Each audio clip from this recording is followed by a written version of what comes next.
tudo bem? Eu me chamo Rafaele Domingues e hoje eu vim contar um pedaço, uma partezinha aí da minha história sobre maternidade. Bom, eu vou fazer um resumo, né? Eu tenho 25 anos e eu tive 6 perdas gestacionais e um parto, né? Que é o meu filho Arthur. Eu vou fazer um resumo, né, de cada perda, assim, o que ocorreu, como aconteceu. E eu espero que essa história te ajude de alguma forma, né? E também tiveram várias pessoas que orou por nós, então é um jeito também de contar o nosso testemunho. Se você escutar algum barulho no fundo do vídeo, é o meu filho e também tem mais gente aqui em casa, então relevem também, a gente não é profissional, né? Então, vamos lá. Bom, eu tô com uma colinha aqui porque é muita coisa, né? Então, minha primeira perda foi em 2018, com mais ou menos 5 semanas, eu não lembro assim, as semanas muito certinhas, mas foi próximo de 5 semanas e foi uma gestação química, né? Evoluiu o beta-HCG, apareceu no exame de sangue de xixi, não, exame de xixi e no exame de sangue, mas ao fazer ali a ecografia não apareceu nada e logo após veio a menstruação normalmente, então é uma gestação química, né? Não deixa de ser uma gestação, mas não evoluiu. Logo após isso, em 2019, deu um ano bem certinho, eu tive outra gestação, que foi com 8 semanas a minha perda. O motivo da perda foi RH negativo. Passando muito rápido assim, né, por essa perda, ela aconteceu por conta de que na gestação anterior o meu corpo ele desenvolveu anticorpos, porque o meu sangue é negativo e o do meu marido é positivo. Então, provavelmente esse bebezinho herdou o tipo sanguíneo do pai. E acaba que o nosso corpo ele gera anticorpos para combater, porque acha que é alguma doença, alguma coisa assim. Então, nessa gestação, logo após a perda, eu fiz curetagem e tudo e fiz um exame que chama Coombs indireto. E ele avalia se é positivo, reagente ou não reagente, e esse foi o motivo dessa segunda perda. Terceira perda foi em 2020, quando eu estava de 17 semanas. Essa perda foi um pouquinho mais... tem um pouquinho mais de coisa para contar, né? Então a gente descobriu a gestação, lá por 13 semanas a gente fez uma ecografia, descobrimos que era menina. Então, uma gestação super tranquila, porém, com 8 semanas mais ou menos eu comecei a ter alguns sangramentos, assim. Então, até as 17 semanas eu tive escapes de sangramento. Ao fazer exames por conta também e também por ali a pedido dos médicos, a gente não encontrava o motivo desse sangramento, porque não tinha descolamento ovular, aí depois não tinha descolamento de placenta, então a gente não tinha uma resposta. Quando você avalia ali que não tem nenhum porquê desse sangramento, os médicos acreditam que seja um sangramento fora do útero, né? E não ali com algum risco para o bebê. Então eles acabaram relevando assim o que eu precisava sempre estar de olho, né? Então, passado ali 15 dias fazia uma nova ecografia, tudo bem, bebezinho bem, tudo perfeito. E ali a gente seguiu. Com 17 semanas, eu fui almoçar na casa de um irmão meu, assim, um domingo, e voltamos para casa. Quando eu fui no banheiro fazer minhas necessidades normal, número 2, eu fiz um pouco de força, não fiz xixi, não tava com necessidade de fazer xixi. E ao fazer essa força, eu percebi que saiu muita água, né, pela P. E sem vontade de fazer xixi, achei muito estranho, mas nada de dor. Então eu senti uma pressão assim lá embaixo, coloquei a mão, senti algo duro ali, né, por baixo assim, e comecei a chamar meu marido. correndo, não imaginava que era bebê, não imaginava mesmo. Daí ele chegou no banheiro e falou, eu tô sentindo uma coisa estranha aqui, senti que saiu muita água, mas não era xixi nem nada. E não saiu sangue também no vaso. Isso foi mais uma coisa para eu não estar tão preocupada. Eu falei, dá uma olhada pra ver o que é, né? Aí ele olhou assim, ele viu, né, o pezinho do bebê, ele falou, eu acho que é um pezinho. E a gente foi correndo pra maternidade. Nesse tempo, eu comecei a sentir um pouquinho de contração, porque o colo do útero, ele ficou preso ali na cabecinha do bebê.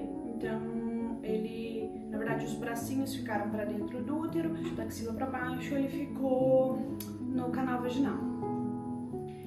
E fomos pro hospital, quando eu não fazia ideia de que ele não tinha chances de sobrevivência, né? Já falo porque ele, né? Aí quando o médico veio, nos avisou que ele não teria chances, né, de sobreviver, a gente passou assim nesse tempo no médico, acho que umas 4 horas no hospital, né? Eu não lembro assim, até nascer. Demorou assim um tempão porque não dilatava, eles tentavam de muitas formas colocar remédio, ocitocina na veia, eu sentia a contração, assim, muitas contrações, mas não dilatava o restante que precisava. Então eu comecei nesse tempo, assim, nesse período, né, de chegar no hospital e ficar ali em observação, internada e também recebendo medicação, falando um pouco dessa parte espiritual, a gente também teve um tempo ali de entrega mesmo, assim, da nossa vida, né, nas mãos de Deus, também da vida do bebê. E foi um processo, assim, muito bonito, que me marca muito, assim, dessa perda, foi esse período que a gente passou no hospital, que foi a nossa entrega do bebê à Nossa Senhora, né? Então foi muito bonito, assim. Foi um processo bem doloroso, muito triste, mas foi muito único, né? Eu sempre costumo falar que eu não escolheria não passar pelas coisas que a gente passou, eu passaria por tudo novamente, assim, porque cada sofrimento, né, tem sua particularidade e a gente encontra Deus, né, nesses momentos. Mas enfim, não quero me aprofundar muito nessa perda, porque a perda do Heitor tem uma parte muito extensa, assim, pra falar. Mas aí, enfim, passado ali um pouco, viram que não ia conseguir dilatar, eles resolveram me dar uma anestesia raquidiana para que eles conseguissem tirar o bebezinho, já que ele já estava para fora, né, praticamente. Então, assim eles fizeram. Passado um tempinho ali, tiraram o bebê, aí eles viram que era um menino, não era uma menina, né? Então era um menino e aí eu fiquei ali um pouco no hospital, mais uns dias, a gente conseguiu ver ele e tudo, e fiquei internada ali uns 2 dias, se não me engano.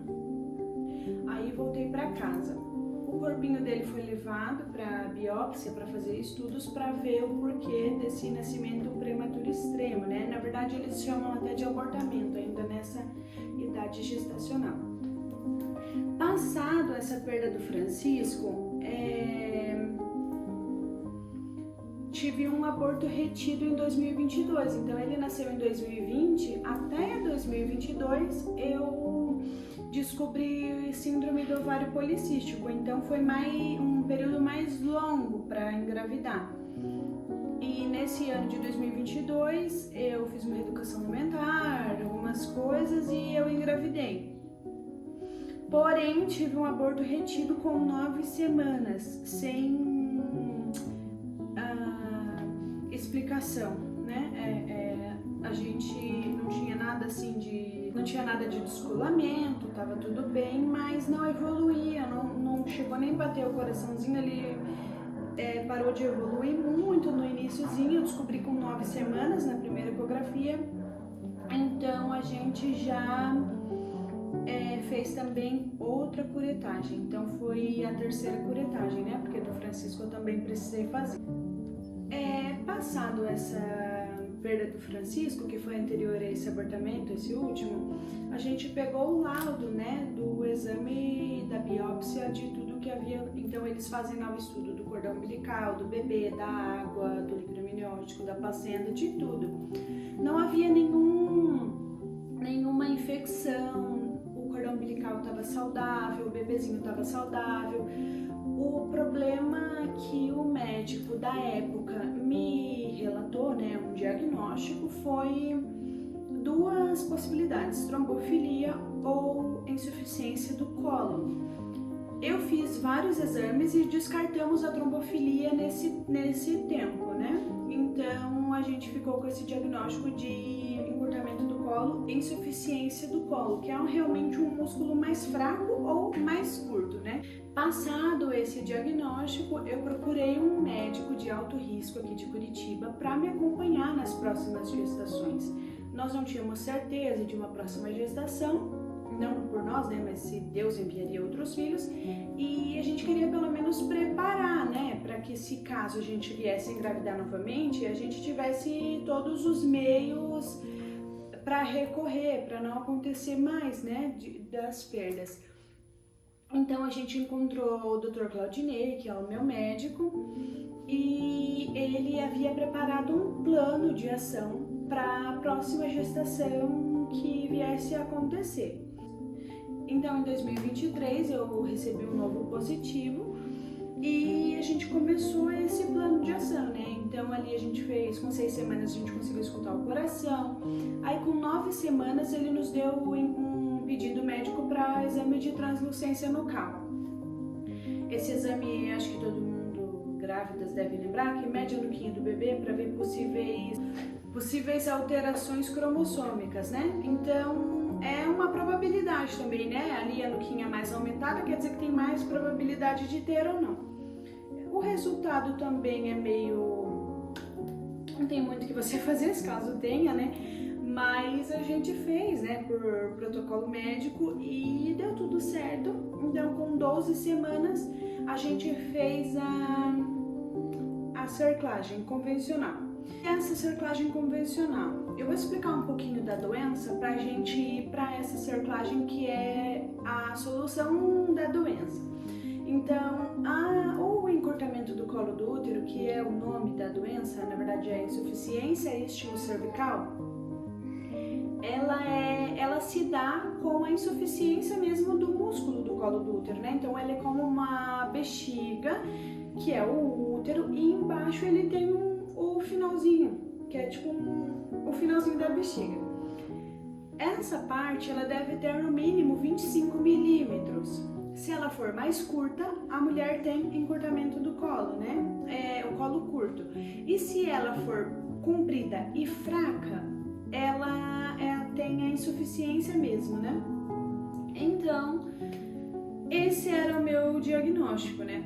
Então, o que os médicos fazem? Eles dão pontos no colo do útero para que segure a gestação. Então, eles se dão com 12 semanas ali, a partir desse momento, que descobre ali, faz esse exame, né, que eu disse, aí eles dão esses pontos e conforme o bebezinho vai pesando ali, ele não vai abrindo, né? Então, o que acontece basicamente é assim, né?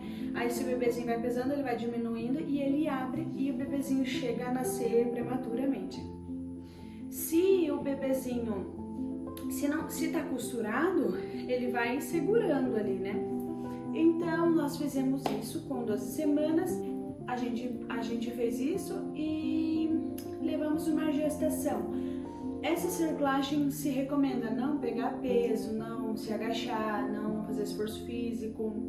Aí cada médico vai falar, né, uma conduta. Tem médicos que não gostam de fazer repouso, que as grávidas fazem repouso e tal, mas como eu já estava com esse receio depois de inúmeras perdas, eu optei por fazer um repouso relativo. Então, eu levantava, eu não fazia grandes caminhadas, mas não ficava deitada, né, o tempo todo. Com 20 semanas nós fizemos a morfológica de segundo trimestre, tudo certinho, cerclagem no lugar, o colo do útero num tamanho bom, não lembro assim o tamanho que estava, mas ele estava maior que o esperado, né? O mínimo é 25, como eu disse, e ele estava, se eu não me engano, 3, vamos dizer assim. Não estava muito grande, mas ele estava em um tamanho ótimo, assim. Nada para se preocupar, bebezinho bem também e todas as outras coisas ali do exame estavam ótimas. Nesse mesmo dia, eu encaminhei o resultado do exame para o meu médico, eu sempre encaminhava, só que no outro dia eu tinha exame no consultório dele, tinha consulta de pré-natal. Então a gente conversou, né, tudo, ele falou que ótimo, que a cerclagem estava segurando, porque há a possibilidade dela ser insuficiente, de romper os pontos e tal. Então é uma coisa assim que é uma medida a ser tomada que não garante 100% de certeza de segurar o bebê nessa época, né? Ou em qualquer época ali da gestação. Então, no outro dia a gente chegou no consultório, a gente conversou e ele falou, olha, eu vou dar uma avaliada clínica, acho que eles falam, né? Pra ver ali como que tá por dentro ali mesmo. Então ele fez o exame ali, quando ele olhou, ele já viu que os pontos haviam rompido, sendo que um dia antes os pontos estavam lá, eu não havia feito esforço, grandes esforços e nem nada para que isso acontecesse, né? Então ele chamou o Murilo para ver, né? O colo do útero já estava consideravelmente aberto, já dava para ver a bolsinha do líquido amniótico, a bolsa, né?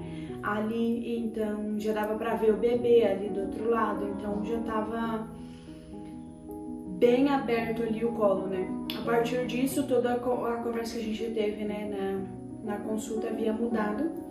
A partir desse momento ele falou, olha, vai pra casa, não levanta pra mais nada, banho, alimentação, tudo no leito.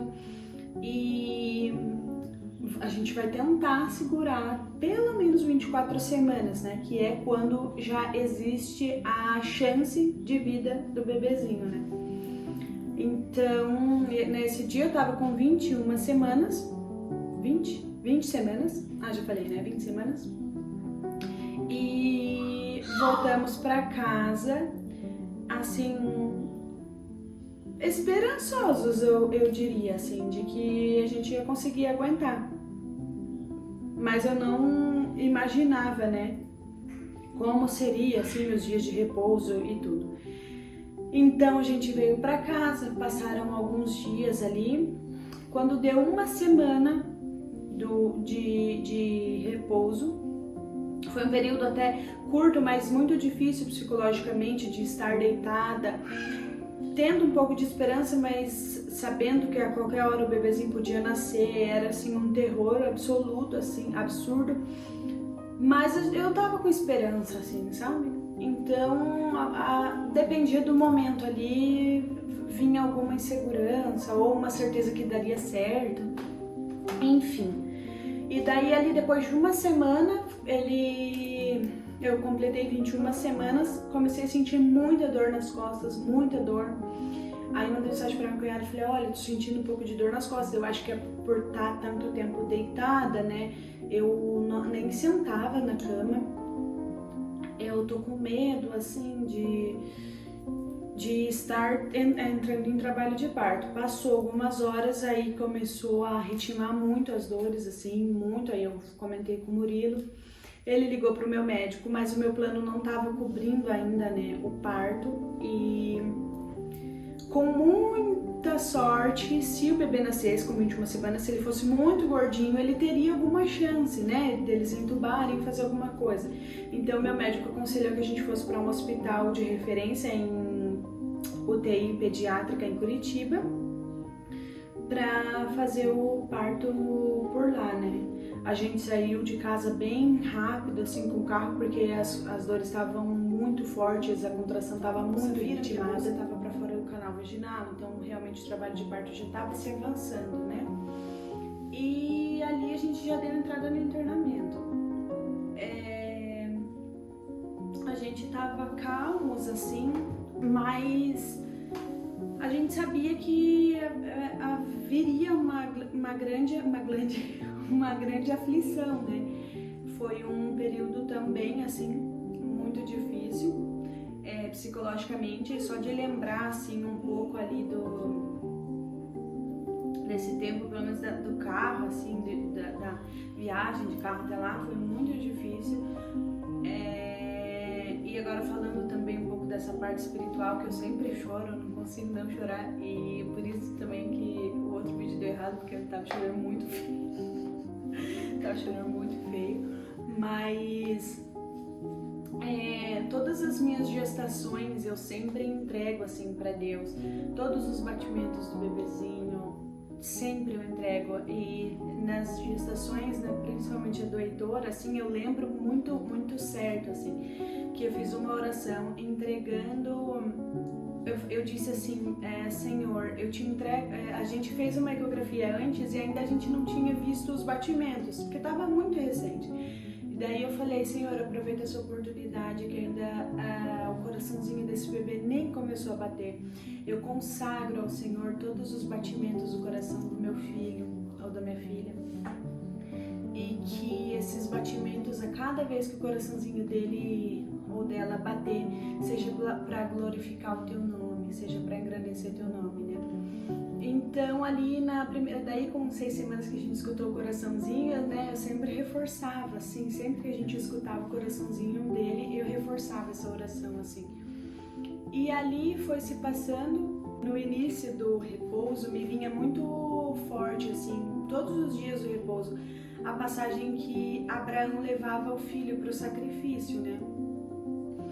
Mas eu tinha certeza que Deus havia, de alguma forma, Ele ia mandar algo para que a gente pudesse sacrificar e que não fosse mais um filho mais uma vez. Então, eu achava que aquilo vinha para o meu coração com a certeza de que o final da história seria igual, né? E eu tava assim, tranquila, aí vinha, né, as tristezas e tudo, e às vezes uma incerteza, será mesmo, né, que o fim da história vai ser igual? Pra quem não conhece, depois dá uma lidinha na história do sacrifício de Abraão. Deus chama ele para que ele leve o filho para sacrificar no monte, e ele chega lá, quando ele vai sacrificar o filho, Deus manda um cordeiro, né? E o filho não precisou ser sacrificado, e isso era por amor a Deus. Então, nessa viagem, né, eu fiquei pensando, será que a gente está indo sacrificar o filho? Será que Deus vai entregar outra coisa para que a gente possa oferecer? Mas eu sempre tive no meu coração que eu não tenho reservas assim para entregar, e era muito difícil para mim pensar que eu não ia ter mais o meu filho. Mas eu não negava, assim, em nenhum momento eu sempre falava que era para ser feita a vontade de Deus. Então eu queria muito ter o meu filho, mas se aquilo fosse a vontade de Deus, eu não tinha reservas. Eu ia orando para que Deus tivesse misericórdia de nós, da nossa dor, do nosso sofrimento. E chegando no hospital, a gente deu entrada, né? Veio uma enfermeira assim, e ela... quantos bebês você teve? Fazendo aquela preenchendo os papéis.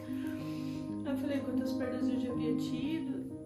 Daí ela foi tirando todas as minhas coisas. Isso também, não sei porquê, mas de certo modo me deixou tão vulnerável naquela situação, porque eu tava assim, Murilo, ele tava preenchendo coisas, eu tava sozinha lá, um vazio muito grande, assim, eles tiram, né, nossa roupa, tudo. Eles estavam tirando minha roupa porque eu não podia fazer muito esforço. E eu tava com o meu escapulário, essa pulseira, não sei se era essa, mas era uma parecida. E eu falei pra ela, posso ficar só com o meu escapulário? eu precisava de algo assim que eu visse realmente que Deus estava comigo, porque o meu coração estava tão atribulado que eu não conseguia deixar que eu visse Deus, né, ali comigo. Ela falou assim, eu não posso, porque se você precisar fazer algum procedimento, é muito rápido as coisas, então não posso. Daí ela saiu, ela voltou, ela falou assim, olha filha, eu não acredito em Deus, eu sou ateia. Uma senhorinha, eu lembro assim dela, e eu não sei porque eu tô sentindo muita vontade de orar por você. E sabe uma coisa, você não tá sozinha, a mãe de Jesus tá com você. E ela nem acreditava naquilo, e ela falou assim, vou fazer um coração pra você olhar ele e você perceber que você não tá sozinha. Isso foi tão bonito, assim, foi um cuidado de Nossa Senhora comigo, porque ela sabia que eu precisava de alguma coisa, uma bobeira, assim. E passado, né, um tempo disso, eu vi uma onda que as mães faziam um coraçãozinho na mão das crianças pra...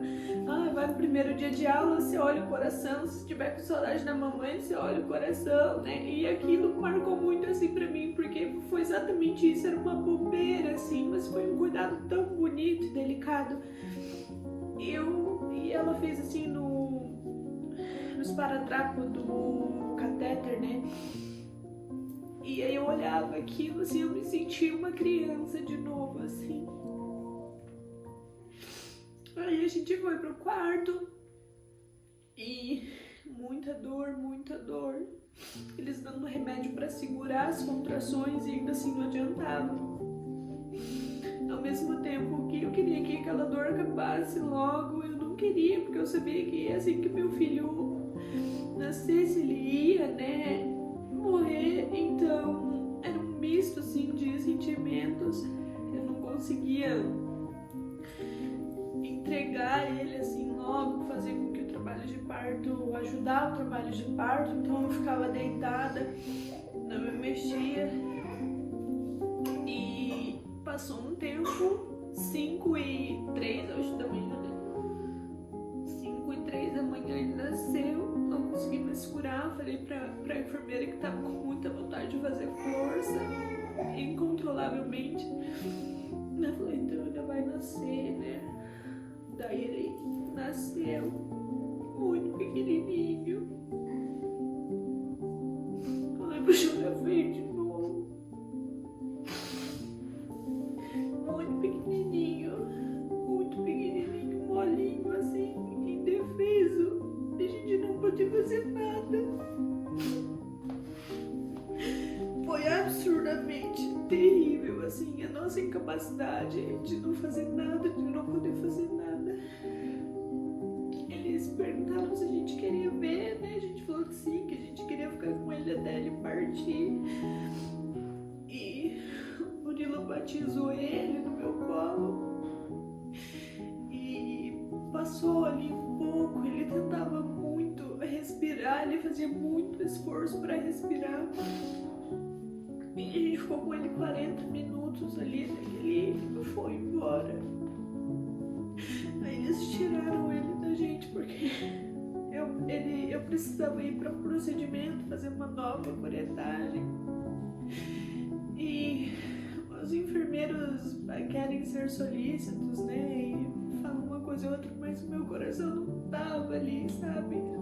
As pessoas estavam longe. Nada daquilo fazia sentido, assim, pra mim, ali, fisicamente, mas eu sempre falo que eu tava totalmente entregue, assim, aquele momento de dor, eu não queria fugir dali, eu só queria ficar ali e, assim, entregar tudo que eu tinha com amor, assim. Não foi uma entrega em que eu queria fugir dali, eu queria muito ter o meu filho, muito, mas eu não podia fugir daquilo, porque aquilo era o centro da vontade de Deus. Eu estava inteiramente assim no centro da vontade de Deus. E quando a gente entende que realmente Deus é o dono da vida, Ele dá a vida a quem Ele quer, é assim, eu acho que você dá momento eu vi parte de mim indo embora, não tinha mais assim reservas assim de nada que eu poderia dar. Até tem uma música, né, acho que do Colo de Deus, que fala que é maior que os meus medos e que a minha dor é o teu amor por mim, e eu já não temo nada. Então a partir daquele momento assim não existia dor maior que eu pudesse passar, né? Não existia assim. Daí a gente entregou ele, eu fui pro procedimento. Aí o Murilo foi fazer, né, coisas de certidão de óbito, essas coisas que precisavam, porque ele já era um bebê maior, a gente sabia as causas das perdas e ele ia precisar ser enterrado, né? Gente, eu tenho que ficar aqui porque tá horrível, né? Minha câmera me azul, mas tô com cara de urânia. A gente tá dando muito chorando aqui. Daí tá, né, gente? Daí eu precisei ficar no médico mais uns dias pra tomar remédios, antibióticos. Eu nem lembro assim muito bem o que eu precisei ficar fazendo lá, mas eu fiquei. Acho que eu fiquei internada uns 4 dias, né? Não sei, mas foi bastante dias assim. Daí esse capítulo encerrou. Eu voltei pro meu médico e ele me informou que essa circulagem convencional que eu fiz é um dos meios, né, para contornar essa deficiência do colo. E outro meio que é muito mais invasivo é uma circulagem, só que definitiva. Então o que eles fazem? Eles costuram um ponto muito mais alto do colo. Obrigada, minha linda. Então precisaria fazer uma circulagem definitiva, né? A gente não ia arriscar novamente fazer essa circulagem convencional e ela dar errado novamente, né? Então, assim a gente fez. Passado ali, ele nasceu em junho. Nasceu em junho. E em dezembro eu fiz a circulagem definitiva. Então eles costuram um ponto bem mais alto do colo, como eu disse, porque é como se fosse um buquê de flor, né? Se você amarra muito embaixo, ele vai abrindo, né, em cima. Se você amarra bem em cima, ele fica muito mais seguro. É meio quase 100%, tanto que mulheres que não têm colo do útero fazem, mulheres que precisa assim cortar por alguma câncer, né? Geralmente eles fazem isso, então daí faz e dá super certo. Aí, passado, né, isso aí, poderíamos tentar engravidar novamente. Passou então dezembro, descobri que estava grávida em julho. Dia 13 de julho de 2024. Descobri que estava grávida. Super tranquila, sabia que daria certo, que ia dar tudo certo, que o Vale da Sombra da Morte já tinha passado, que a gente ia ver o verdejando as faces. Não é assim? E, então eu tava bem tranquila, assim. Acho que todo mundo tava tranquilo, né, com a expectativa, nossa família, tava todo mundo assim, bem tranquilo, bem feliz. Até quando eu recebi o positivo foi bem engraçado que eu... Ai, será que eu posso pôr um pedaço do vídeo? Eu tô muito feia. Ai, acho que eu vou pôr. Foi bem engraçado que eu fiquei muito surpresa, parecia o primeiro positivo da minha vida. Tudo certo também, o colo se manteve fechado. Com 21 semanas, 21 não, 23, fiquei uma semana com medo, né? 23 semanas, o que aconteceu? Começou a abrir o colo do útero. Acontece com alguém? Não, só comigo. Mentira, acontece, mas é muito raro mesmo, mas aconteceu comigo. Então começou a abrir, o médico falou, olha, pode ser que ele abriu um pouquinho, mas não vai abrir mais. Vamos fazer um repouso, daqui 15 dias a gente faz o exame novamente. Voltei a fazer o exame, abriu mais? Claro que abriu mais, abriu muito mais. Então o colo diminuiu muito, abriu muito. quando ele vai abrindo, ele vai diminuindo, porque justamente ele tá grande assim, aí ele vai diminuindo e abrindo, né? E o meu médico falou, olha, corre pra cá que eu vou ver se dá pra gente fazer uma convencional, que é aquela que eu havia feito antes, pra ajudar a definitiva, porque eu já estava com os pontos da definitiva e ela segurou até 23 semanas, então segurou bem. Era pra ter segurado até o final? Era, mas ela falhou, mas não falhou tanto assim. Então foi que ela... Fui no médico, correndo, desesperada, chorando, né, aquelas coisas assim. Mas tava muito tranquila, assim, eu sabia que ia dar certo, assim. Eu tinha isso dentro de mim, assim, mas com uma certeza não, assim, minha, assim. Acho que foi mesmo uma força do Senhor, assim. Daí eu fui pro médico e ele falou, vai dar pra gente costurar. Vai dar certo, fica tranquila, temos espaço bom de colo. Isso foi numa segunda-feira, acho que foi na quarta eu já fiz, foi bem rápido, né? Na quarta-feira eu já fiz, né? Já costuramos lá. É mais arriscado porque a bolsa tá maior, né? O risco de furar ali a bolsa e ter que fazer um parto. Mas deu tudo certo, graças a Deus. Então tive que ficar de repouso, por opção, né, nossa, fiz um repouso absoluto. Aí depois de uns dias eu também insisti pro meu médico pra gente colocar pessário, que é uma... vou pegar, amor, pega o pessário ali, faz um favor. Então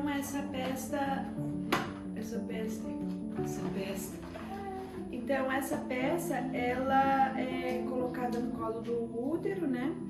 Dessa forma, ele aperta assim, coloca o colo do útero aqui dentro e ela fica lá dentro pra segurar, né? Pra ajudar a segurar.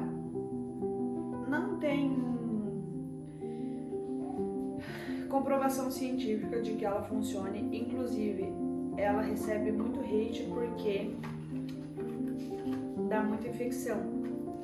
Então, acaba que os médicos não colocam assim. Só que no meu estudo, eu acho que nem falei isso nesse vídeo, mas são pouquíssimas informações que se encontram na internet a respeito de insuficiência do colo. E eu fui assim, capinando um mato. Inclusive, se tiver muito interesse, assim, eu acho que eu vou fazer vídeo sobre isso, porque é muito importante. Eu fui capinando um mato e eu vi, tipo assim, de 20 relatos de mulher que usava isso aqui, sei lá, 2 deu errado, 1 deu errado. Acho que eu só vi uma mulher que deu errado, então tinha uma chance muito boa de dar certo.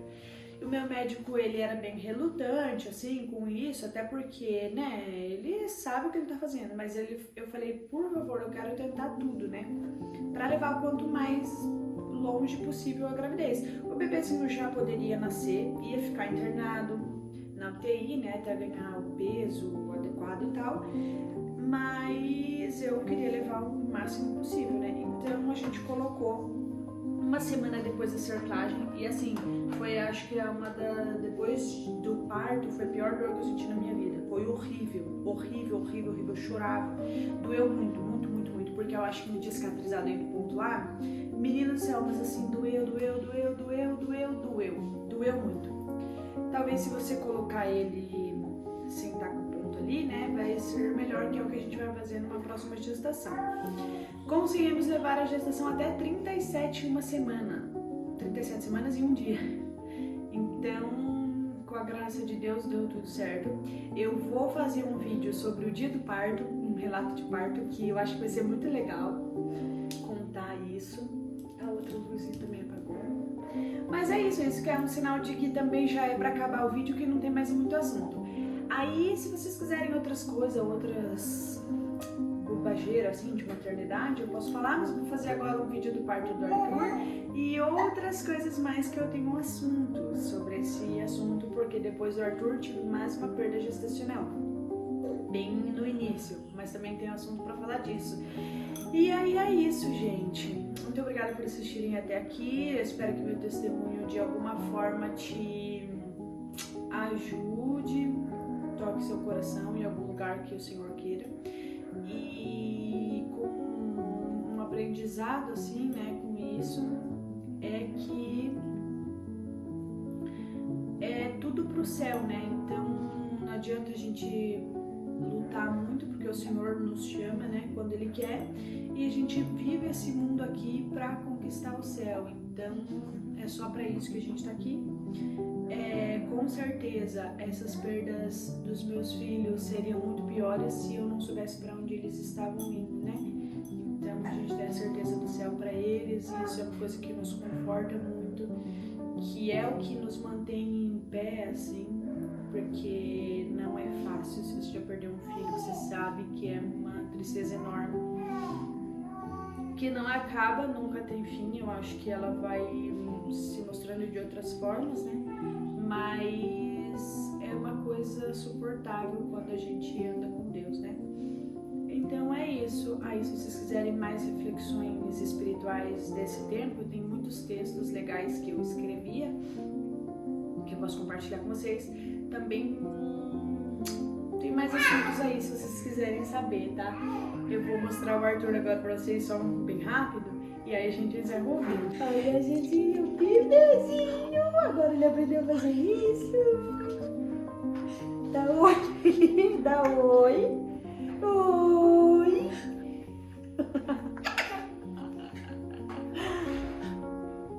Melhor parte do vídeo. Então é isso, gente. Um beijo, obrigada por assistir. Tchau!